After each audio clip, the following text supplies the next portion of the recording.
민주당 대선 후보를 뽑는 순회 경선. 오늘은 경기 지역에서도 이재명 후보가 과반 득표를 해 대세론을 이어갔습니다. 경선 현장에는 이 후보 형수 욕설 영상이 등장해 이에 항의하는 지지자들과 몸싸움이 벌어지는 등 충돌이 일었습니다. 검찰이 대장동 민간사업자 심사에 관여한 정보 변호사를 소환해 조사하고 있습니다. 경찰은 확보한 유동규 전 본부장의 휴대전화를 분석하고 곽상도 전 의원 아들이 받은 50억 원의 성격에 수사력을 집중하고 있습니다. 공수처가 한명숙 전 총리 수사방해 의혹과 관련해 조남관 당시 대검차장 검사를 불러 조사했습니다. 당시 검찰총장이던 윤석열 후보의 소환이 임박했다는 관측이 나옵니다. 프로배구 선수 이다영이 남편이 이혼 조건으로 5억 원을 달라고 하는 등 이해하기 어려운 요구를 반복하고 협박했다고 주장했습니다. 남편 측은 사실과 다르다며 재반박했습니다.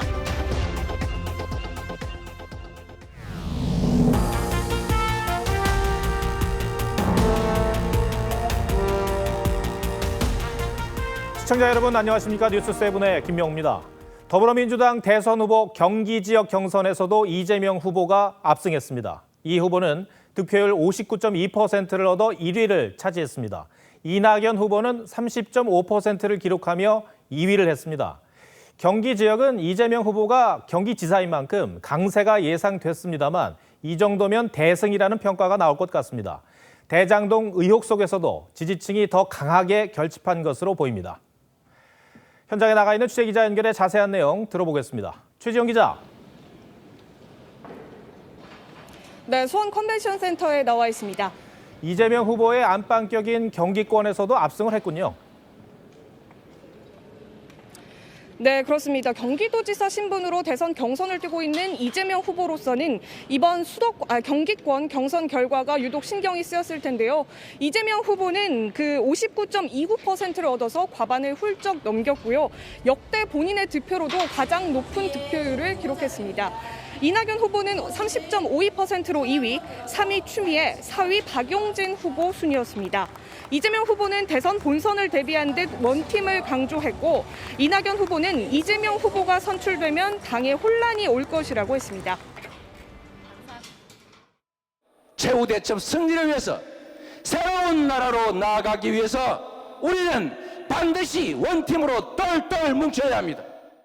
경선이 끝나고 민주당의 혼란과 위기가 시작된다면 우리는 민주당 역사의 죄인이 될 것입니다. 자, 오늘 승리로 이재명 후보가 결선 투표를 거치지 않고 본선 직행하는 데 필요한 표수는 얼마나 남았습니까?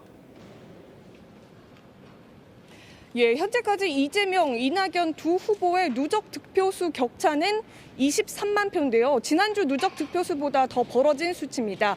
이재명 후보의 경우 이른바 오늘로 60만 표를 얻었는데 내일 서울과 3차 선거인단 투표를 합쳐서 11만 표만 득표를 하게 된다면 이른바 매직 넘버로 추산되는 71만 표를 돌파해 결선 투표 없이 민주당의 대선 후보로 확정이 됩니다. 민주당은 내일 3차 슈퍼위크에서 45만 표에 달하는 서울권과 3차 일반 국민 선거인단 투표 결과를 발표할 예정입니다. 지금까지 수원 컨벤션 센터에서 TV조선 최주원입니다. 이처럼 이재명 후보의 승리 가능성이 한층 더 높아졌지만 경선 이후의 후유증을 걱정하는 목소리는 더 커지고 있습니다. 이재명, 이낙연 두 후보는 마지막까지 거친 발언들을 쏟아내며 격돌했습니다. 오늘 경선 현장에선 이재명 후보의 형수 욕설 음성을 틀다가 경찰에 제지당하는 일까지 벌어졌습니다. 김도형 기자가 보도합니다. 이재명 후보가 민주당 경선장에 입장하려 하자 이낙연 후보 지지자들이 대장동 의혹의 핵심 업체인 화천대유를 소리 높이 외칩니다.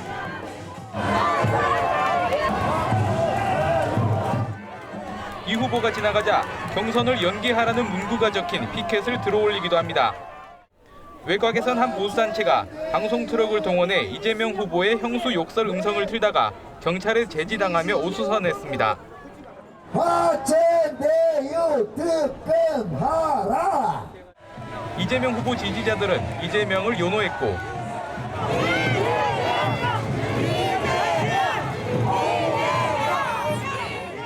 이 후보는 주먹악수를 하며 승리를 자신했습니다.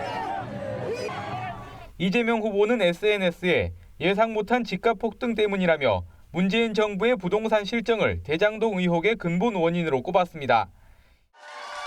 이낙연 후보는 민주당이 대장동이라는 비싼 사이다 값을 내고 있다며 문 대통령도 속상할 것이라고 했습니다. 민주당이 낯설게 느껴지는 때가 있곤 해요. 대통령께서도 많이 속상하실 수 있겠다. 원팀 유지가 어렵다는 우려에 송영길 대표는 경선 승복을 강조했습니다. 누구는 절대 안 된다는 이러한 사고는 민주주의 정신에 어긋난 것이라고 생각합니다. 결정이 되면 승복하는 민주주의 정신을 기초로 TV조선 김도영입니다. 국민의힘에서는 베일에 쌓인 2차 컷오프 순위를 두고 후보 간 공방이 벌어지고 있습니다. 윤석열 후보가 4%포인트 차로 승리했다는 캠프 인사의 발언에 홍준표, 유승민 캠프는 허위 사실이라며 당의 진상조사와 책임을 요구했습니다. 민주당과 달리 득표율을 공개하지 않으면서 각 캠프가 아전 인수식으로 경선 결과를 해석하고 있다는 지적도 나옵니다. 홍현주 기자가 보도합니다. 윤석열 후보 측 김경진 대외협력특보가 윤 후보가 홍 후보를 4%포인트 앞섰다고 들었다고 말한 데 대해 당 선관위가 가짜 수치라고 반박했습니다. 4%라는 자체가 틀립니다. 틀리고 순위에 대한 것은 발표할 수 없으니까 못하고. 하지만 선관위가 순위조차 공개하지 않으면서 각 후보는 서로 자기가 1위라고 주장하는 상황이 벌어졌습니다. 압도적인 승리로 이렇게 마무리했습니다. 아주 성적이 좋았다고 합니다. 다만 선거법상 일반 여론조사 결과만 발표를 금지하기 때문에 일부 언론은 선관위 유권 해석을 토대로 윤석열 후보가 2차 컷오프에서 1위를 했다고 보도했습니다. 그러자 홍 후보는 조사 결과 유출을 문제 삼으며 반칙하는 사람을 조사해야 한다고 주장했습니다. 최종 경선에서 일반 여론조사를 배제한 민주당은 지역순회 경선 결과를 매주 발표하고 있지만 국민의힘은 각 후보의 득표율은 물론 누가 1위였는지도 공개하지 않으면서 깜깜이 경선이 되고 있다는 지적도 나옵니다. TV조선 홍현주입니다.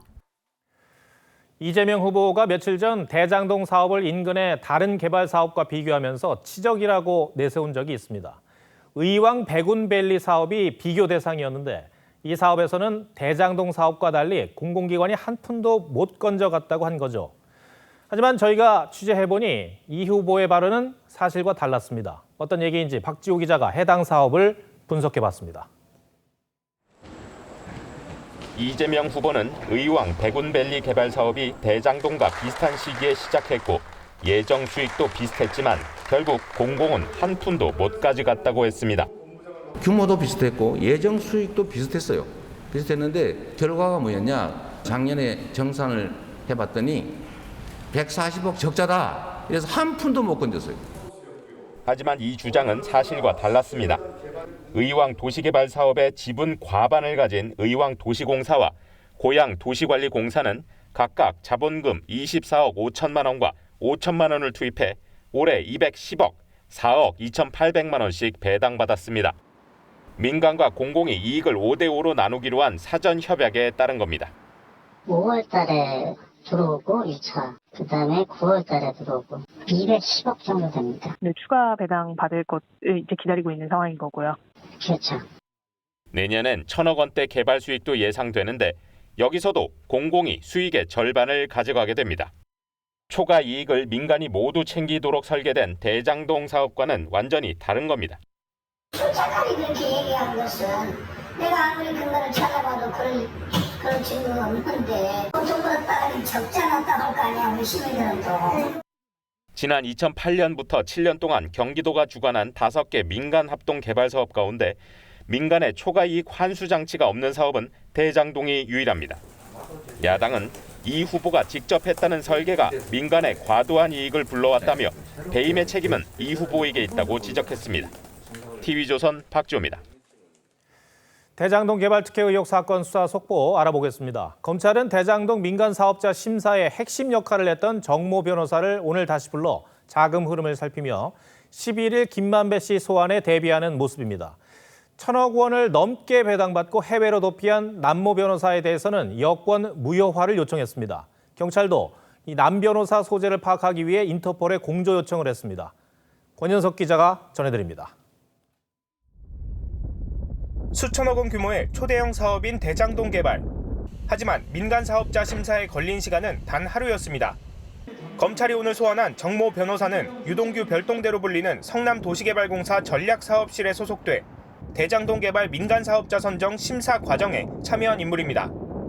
특히 정 변호사는 천화동인 4호 소유주인 남모 변호사와 대학 선후배 관계로 초과이익 환수 조항이 빠진 사업 공모지침서 작성도 주도한 것으로 알려졌습니다. 검찰은 오는 11일 화천대유 대주주인 김만배 씨 소환을 앞두고 자금 흐름 분석에 주력하면서 정 변호사를 상대로 화천대유가 포함된 성남의 뜰이 우선협상 대상자로 선정된 경위 등을 조사하고 있습니다.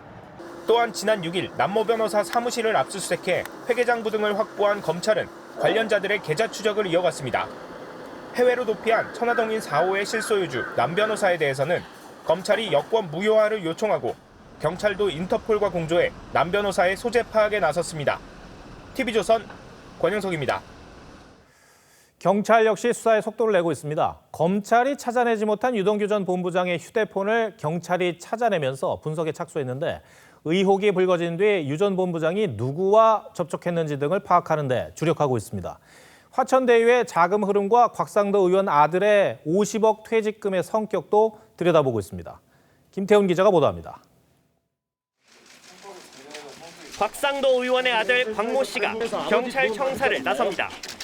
곽 씨가 화천대유서 7년 일한 뒤 받은 퇴직금과 성과급은 무려 50억 원.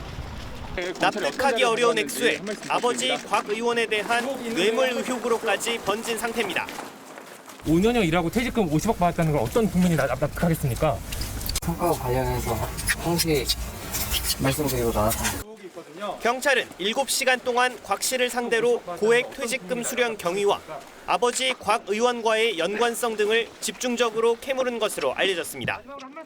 경찰은 또 증거인멸 관련 수사 착수 하루 만인 어제 핵심 인물 유동규 전 본부장의 핸드폰을 찾아 오늘 분석에 착수했고 어젠 청화동인 1호의 대표 이모 씨와 김만배 씨로부터 100억 원을 건네받은 박영수 전 특검의 인척 이모 씨도 소환하는 등 수사에 속도를 내고 있습니다. TV조선 김태현입니다. 한명숙 전 총리 사건 수사를 방해했다는 의혹과 관련해 공수처가 당시 대검 2인자였던 조남관 법무연수원장을 불러 조사했습니다. 당시 검찰총장이던 윤석열 후보도 조만간 소환될 것으로 보입니다. 이태현 기자가 보도합니다. 지난 2011년 한명숙 전 총리 뇌물 사건에서 당시 수사를 맡은 검사가 증인들에게 위증을 시켰다는 모해 위증 의혹 사건. 이문정 법무부 감찰 담당관은 지난해 이 사건을 수사하다 윤석열 전 총장과 조남관 당시 차장검사 등의 방해로 수사가 막혔다고 주장했습니다. 법무부도 감찰 결과 검찰의 부적절한 수사 관행이 드러났다고 공개했습니다. 주인 검사로 지정하는 방법으로 업무 담당자를 교체하여 제 식구 감싸기라는 의혹을 자초하였습니다. 이에 지난 6월 윤 전 총장과 조 원장을 입건한 공수처는 오늘 조 원장을 피의자 신분으로 소환 조사했습니다. 조 원장은 애초에 임 담당관에게 사건을 배당한 적이 없고 무혐의 결정도 법리에 따라 이뤄져 수사 방해는 없었다며 혐의를 부인한 것으로 전해졌습니다. 당시 대검 2인자였던 조 원장이 소환된 만큼 공수처는 조만간 윤 전 총장도 불러 조사할 것으로 보입니다. TV조선 이채연입니다. 도이치모터스 주가 조작에 관여한 혐의를 받는 관계자가 또 구속됐습니다. 3명 중 2명이 구속되면서 검찰은 의혹에 연루된 윤석열 후보의 부인 김건희 씨 조사도 검토하는 것으로 알려졌습니다. 김 씨는 주가 조작 사건에 돈을 대는 전주 역할을 했다는 의혹을 받고 있습니다. 변재현 기자가 보도합니다. 지난 2010년부터 1년여 동안 도이치모터스 주가 조작에 관여한 혐의를 받고 있는 김모 씨. 주가 조작 가담 인정하시나요? 서울중앙지법이 김 씨의 구속영장을 발부했습니다. 재판부는 범죄의 혐의가 소명되고 증거를 인멸할 우려가 있다고 했습니다. 검찰이 당시 주가 조작에 개입한 혐의로 3명에 대해 구속영장을 청구했는데 잠적한 1명을 제외하고 2명 모두 구속된 겁니다. 재판부가 범죄 혐의가 소명된다고 적시한 만큼 윤석열 국민의힘 대선 예비 후보의 부인 김건희 씨로 수사가 확대될 가능성이 커졌습니다. 김 씨는 도이치모터스 관계자들이 주가를 조작하는 과정에서 이른바 전주 역할을 했다는 의혹을 받고 있습니다. 검찰 관계자는 김 씨의 소환 조사 역시 검토 중이라고 전했습니다. 전날 도이치모터스 본사를 압수수색해 내부 전산 자료 등을 확보한 검찰은 압수물 분석에 주력하고 있습니다. 권오수 도이치모터스 회장의 소환도 임박했다는 관측이 나옵니다. TV조선 변재영입니다. 프로배구 이다영 선수가 혼인 상태이고 남편에게 상습적인 폭언과 폭력을 가했다고 단독 보도해드렸는데 오늘 이다영 선수 측이 입장을 냈습니다. 남편이 이혼 조건으로 이해하기 어려운 경제적 요구를 해왔다고 했습니다. 이에 대해 남편은 신혼집과 혼수, 생활비를 본인이 모두 부담했다며 그 비용을 요구한 것이라고 반박했습니다. 또한 저희 취재진은 이다영 선수 언니와 어머니 그리고 변호인 측에 수차례 입장을 요구했지만 답이 없었다는 점 다시 한번 알려드립니다. 장동훈 기자입니다. 프로배구 선수 이다영과 지난 2018년 결혼한 남편 A씨는 TV조선과의 인터뷰에서 이 씨에게 상습적으로 폭언과 폭행을 당했다고 증언했습니다. 저희 가족 욕한 것도 있었고 제가 맘만 먹으면 다 할 수 있다. 뭐 돈으로도 할 수 있다. 약간 이런 말도 있었고. 이혼하자는 요구에도 이 씨 측은 사과 없이 연락을 피했고 A씨는 정신과 치료까지 받게 됐습니다. 사실 확인을 위해 TV조선이 다각도로 수차례 연락을 취해도 답하지 않았던 이다영 씨 측은 모두 이후 결혼한 것이 맞고 이후 이혼 자체에도 합의했다고 입장문을 냈습니다.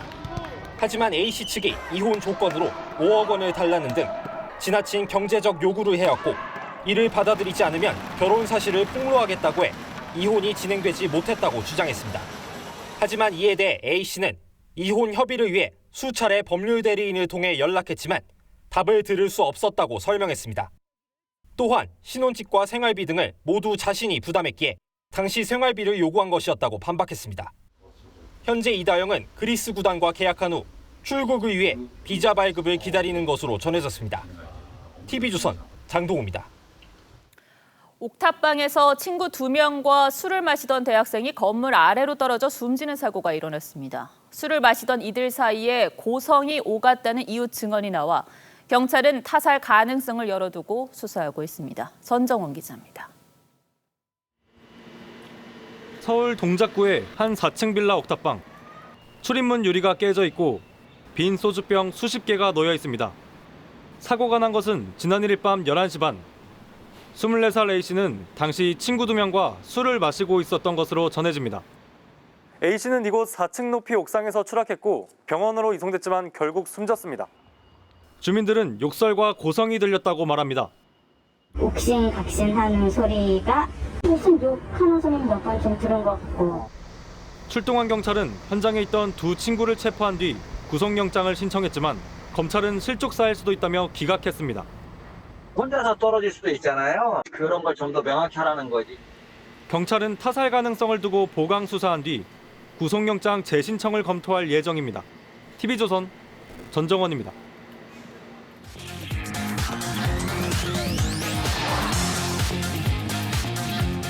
윤미향 의원의 후원금 횡령 혐의 내역이 공개됐습니다. 위안부 피해 할머니들을 도운 경력 덕분에 비례대표 공천을 받았는데 정작 공천을 준 민주당은 침묵하고 있습니다. 속이고 이용하고 제조는 고배하고 금액에만 문제가 없으면 된다는 안이한 생각으로 15개월 중간에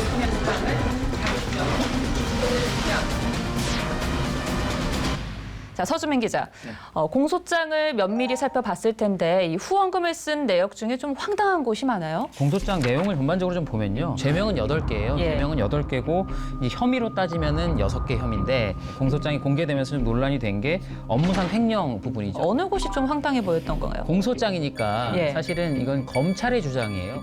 요가비, 갈비집에서 사용된 돈, 스카프 대금, 면세점, 삼계탕집, 풋 마사지. 왜 이게 검찰은 횡령으로 받느냐? 계좌가 이게 정의연 그 법인 계좌란 말이에요. 상식적으로 좀 이해가 안 가는 부분들이 조금 있죠. 1억 37만 원, 217차례를 유용한 혐의를 받고 있는데 윤미향 의원의 이 공소 사실이 곧 범죄 사실이 될 수 없다면서 곧바로 반박을 했어요. 윤미향 의원이 뭐라고 해명을 했냐면 행사 경비를 비롯한 공적 업무 또는 복리후생 비용으로서 공금으로 회계 처리를 한 것이다. 법인 계좌지만 거기에 본인 돈을 넣기도 했고 정의연의 어떤 운영 자금으로 썼다는 얘기거든요. 그리고 실제로 회계 처리를 했다는 거죠. 예를 들어 복리후생비, 뭐 마사지 이런 거는 복리후생비. 발 마사지가 복리후생이 될지는 뭐 직원들의 복리후생을 위해서 썼다라고 뭐 주장할 수 있는 거니까요. 그런데 이제 여기서 좀 봐야 될 게 뭐냐면 예를 들어 오연주 앵커랑 저랑 동창회 계좌를 만들었어요. 근데 내가 갑자기 급한 돈이 필요해. 그래서 급전을 거기서 살짝 빼서 내일 다시 갖다 넣었어요. 근데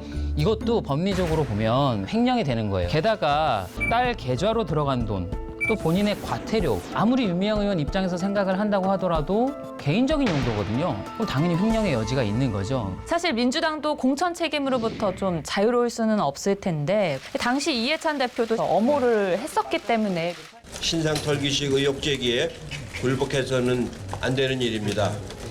사실은 이제 검찰 수사 과정에서 구체적인 이 피해 사실들이 알려지면서 내부 여론이 그렇게 썩 좋지는 않아요. 게다가 이제 윤미향 의원이 그 부동산 의혹으로 당으로부터 출당 조치를 당했잖아요.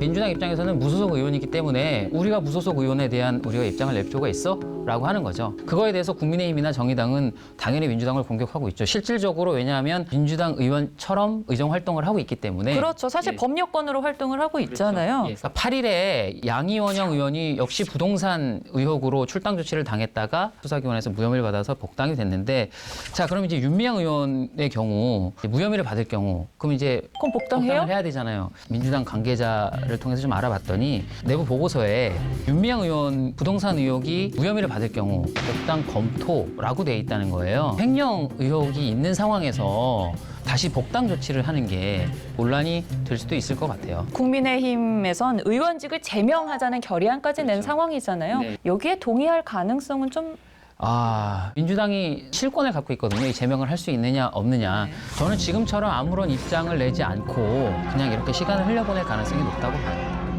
자, 그럼 윤미향 의원의 공소장 그리고 침묵하고 있는 민주당 이 내용을 한 줄 톡으로 정리해 보겠습니다. 예, 1992년 윤미향이 묻다로 정리하고 싶어요.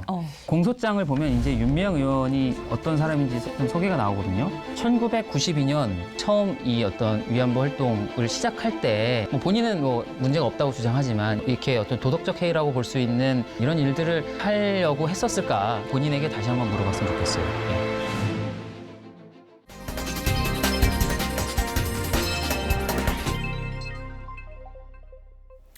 네, 국내 코로나19 신규 환자는 나흘 만에 2,000명 아래로 내려왔습니다. 하지만 한글날 연휴와 가을 단풍철을 맞아 나들이객들이 늘면서 재확산 우려도 여전합니다. 마포 농수산물시장에서는 집단 감염이 발생해 구청이 폐쇄 조치를 내렸는데 상인들이 농산물을 내다버리면서 반발했습니다. 박상순 기자의 보도입니다. 분홍빛으로 물든 핑크뮬리를 배경으로 연인들이 사진을 찍습니다. 만발한 코스모스 뒤로는 인파가 북적입니다. 연휴 첫날을 맞아 서울 곳곳이 나들이객으로 붐볐습니다. 집에만 있으니까 너무 답답해서 바깥 바람 좀 쐬려고 나왔어요. 정부는 이번 연휴에다 본격적인 단풍철을 맞아 2,000명대 수준이던 신규 환자가 폭증할 것을 우려해 특별 방역 대책을 내놨습니다. 버스 탑승객 명단 관리를 의무화하고 공원 예약제 등으로 관광객을 분산합니다. 또 설악산 등 국립공원에는 임시선별 진료소를 설치하기로 했습니다. 전국에 크고 작은 집단 감염도 잇따랐습니다. 지금까지 86명의 확진자가 나온 마포 농수산물시장에선 구청의 집합금지 행정명령에 반발한 상인들이 농산물을 버리며 거세게 항의했습니다. 우선 판정 받는 사람만 토요일날 영업하기로 하고 구청과 다 얘기가 됐고. 방역당국은 2차 접종자가 9일 0시 기준으로 3천만 명을 넘겼다고 밝혔습니다. 인구 대비 59.1%가 접종을 마쳤습니다. TV조선 박상준입니다. 가상과 현실이 혼합된 세상을 메타버스라 부르죠. 여행부터 콘서트까지 다양한 형태로 우리 생활 속에 이 메타버스가 들어오고 있는데요. 아직 개념이 제대로 정립되지 않은 상황에서 성큼 다가온 만큼 제도적 허점도 존재합니다. 그래서 오늘의 포커스에서는 이정민 기자가 메타버스 세상을 자세히 살펴봤습니다. 창덕궁 앞에 전설의 동물 해치가 나타나 궁 입구로 향하는 길을 알려주기도 하고 Follow me. 북소리를 들을 수 있도록 설명도 도와줍니다. 증강현실 기술 기반이 메타버스와 접목하면서 탄생한 가상의 여행 가이드입니다. It is a really exciting space we have that we can augment physical buildings, we can make venues come alive. 연사가 화면 앞에서 말을 하자 행동과 말을 그대로 본딴 아바타가 화면에 등장합니다. 코로나19로 열리지 못했던 국제회의도 가상의 공간을 이용하면 자유로운 소통이 가능하고 거꾸로 매달린 채 춤을 추거나 건물을 옆으로 걸어 다니는 등 현실에선 불가능한 물리적 제약도 메타버스 안에선 모두 가능해집니다. 현실에서는 상상만 하고 실제로는 이루어질 수 없지만 그 메타버스 공간 안에서는 상상을 그대로 현실화할 수 있는 메타버스와 엔터테인먼트 산업이 만나 시작된 도전은 새로운 실험들로 이어가고 있습니다. 아리아나 그란데를 비롯해 세계적인 팝스타들은 이미 메타버스를 이용한 가상 콘서트를 성공시켰습니다. 시공간을 초월한 어떤 경험의 세계로 콘서트를 완전히 새롭게 만들었습니다. 그래서 오프라인의 어떤 공연에서도 느끼지 못했던 그런 부분들을 넘어야 할 산도 많습니다. 가상 공간 내에서 발생하는 다양한 사회 문제를 어떤 방식으로 바라봐야 하는지, 상표권과 표절 논란 등 가치가 충돌하는 사안을 풀어줄 명확한 기준은 아직도 모호한 상태입니다. 메타버스와 현실 세계 간 간극을 좁힐 수 있는 기술적 노력과 보다 다양한 연령층의 유입을 이끌어야 하는 점도 아직은 풀어야 할 숙제입니다. It was actually much harder to get the people, the building owners, to even understand what they were talking about at all. But educating people about this new kind of way of doing things, that could be the hard part. 메타버스가 현실과 만나 그리는 디지털 유토피아. 이제는 우리 생활 속으로 스며들고 있습니다. 뉴스7 포커스였습니다.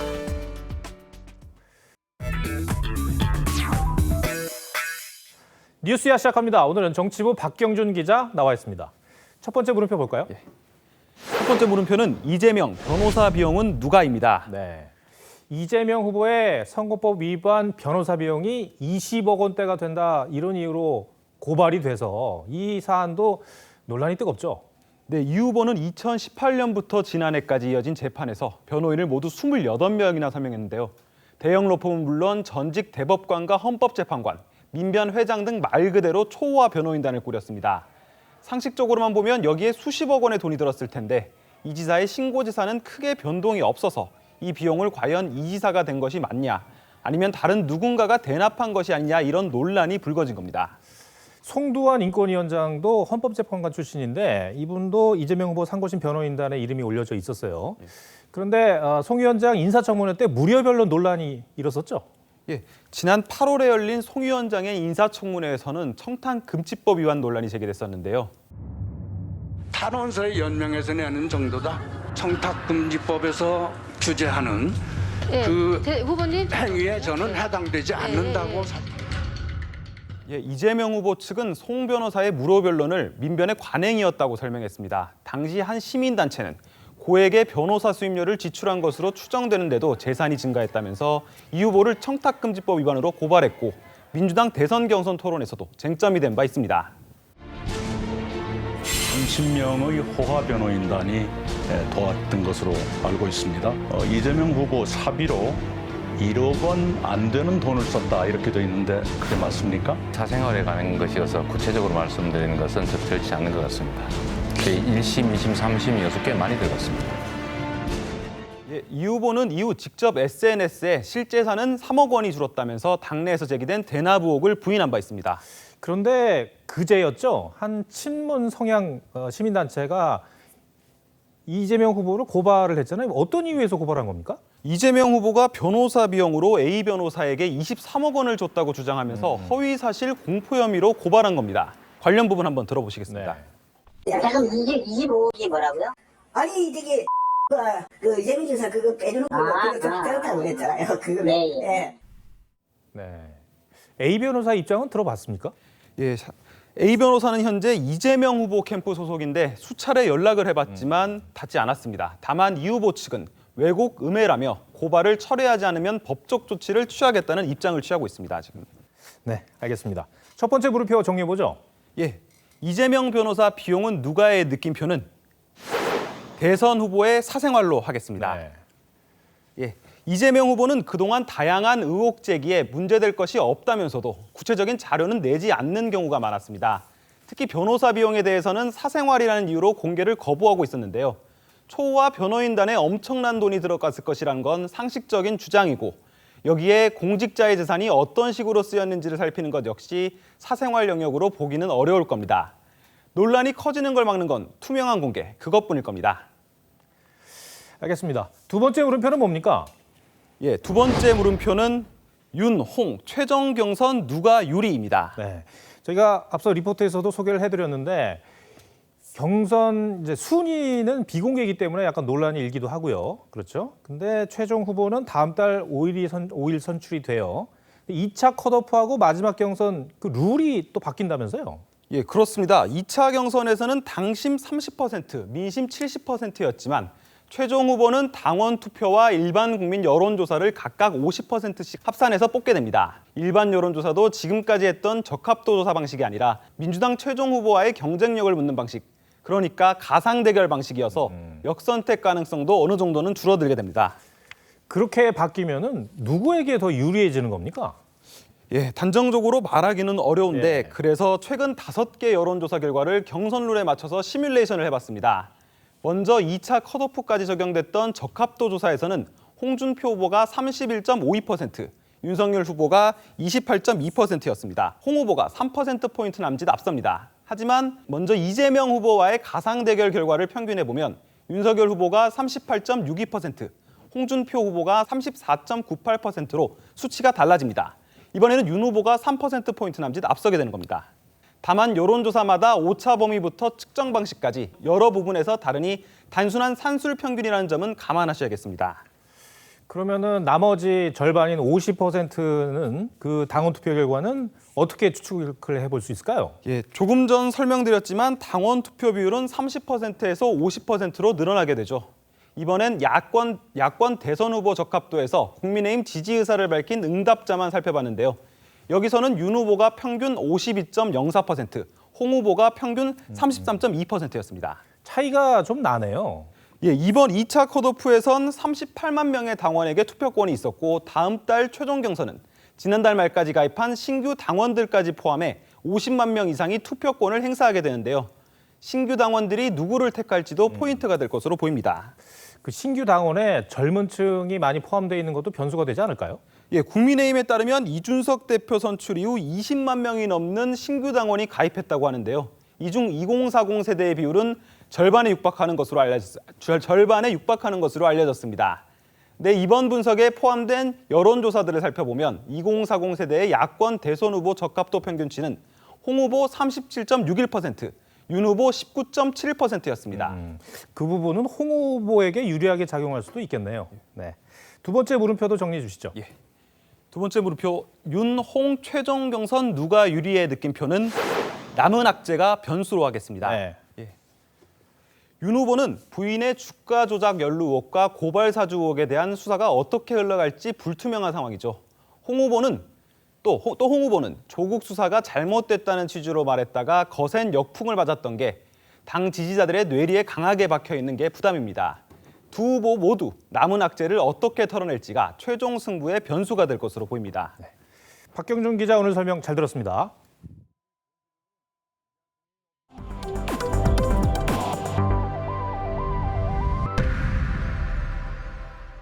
인공지능 기술을 탑재한 로봇이 사람과 물건을 구별하는 등 더 똑똑해지고 우리 일상에도 더 가까이 다가왔습니다. 일상적인 대화는 물론 물건도 찾아주고 운동도 알려주는데 혼자 지내는 노인들에게는 이 로봇이 효자가 됐습니다. 김다루 기자입니다. 79살 유금자 할머니가 로봇에게 말을 겁니다. 헤이 제니, 빨간 컵 찾아줘. 사람의 모습을 한 로봇이 집안을 돌아다니며 컵을 찾습니다. 찾으시는 빨간 컵은 작은 방 탁자에 있습니다. 날씨를 알려주는 일상 대화는 물론 운동을 할 때면 로봇이 헬스 트레이너 역할도 합니다. 유 할머니에게는 로봇이 가족이나 마찬가지입니다.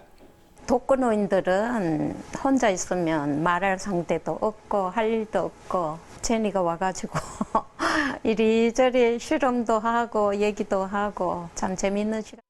한국전자통신연구원이 혼자 지내는 고령자를 돕기 위해 개발한 AI 로봇입니다. AI 로봇은 사람의 옷차림도 평가합니다. 헤이 제니, 내 스타일 어때? 파란색 셔츠와 베이지색 바지가 잘 어울리시네요. 기존 로봇의 딥러닝 기술을 가미해 사람의 모습과 행동을 스스로 학습하고 생활용품 등 다양한 사물도 구분합니다. 그 약이 아니에요. 다른 약을 드셔야 해요. 관찰하면서 행동을 인식하고 생활 패턴을 갖다 파악하게 되면은 그분들에 대해 서비스를 제공하기가 훨씬 좋아지죠. 한국전자통신연구원은 앞으로 AI 로봇이 식사 준비나 청소도 할 수 있도록 기술 개발을 확대할 방침입니다. TV조선 김다로입니다. 그런 다음에는